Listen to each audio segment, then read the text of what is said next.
But now the rains weep o'er his halls with no one there to hear. Yes, now the rains weep o'er his halls and not a soul to hear. Good boys!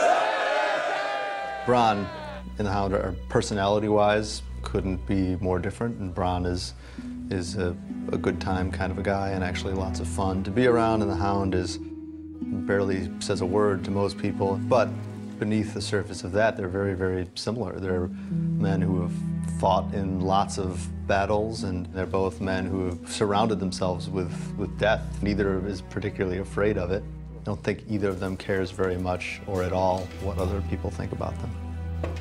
One more drink before the war, eh?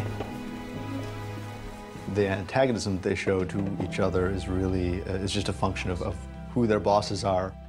The fact that at the end of this scene they agree to sit down and have a drink together is a kind of acknowledgement of not just the fact that they're both on the same side of this fight, but the fact that they're fundamentally very similar people. Sir Boris, Sir Mandon, stay with my uncle and represent the king on the field of battle. At that point in the battle, Tyrion sees that there's no choice, you know, and desperate times call for desperate measures. He's the only person who can lead the charge at this point. And Tyrion is not a warrior, but he's brave. It's in some ways a more admirable bravery because he's more afraid in some ways than anyone out there. There's a very subtle choice that Peter made in that scene, which deviates from the script, which I think was brilliant. When he actually played the moment, Peter says it twice. Once he says it under his breath to himself. I'll lead the attack. And you can see the look of shock on his face that he's actually made this decision. And then he says it again. I'll lead the attack!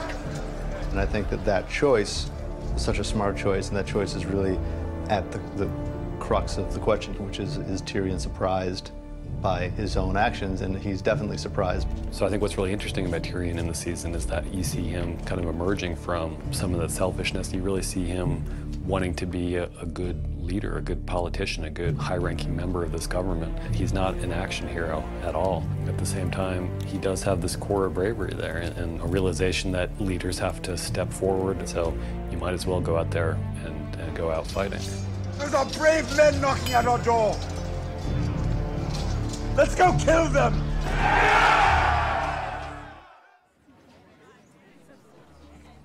Sansa, come here, little dove. Cersei is having a tough year. And it's interesting because her late husband was a notorious drunk, and she's starting to drink more and more herself. And she's just in a bad place right now. And the one thing that seems to give her any comfort, aside from torturing Tyrion, is drinking.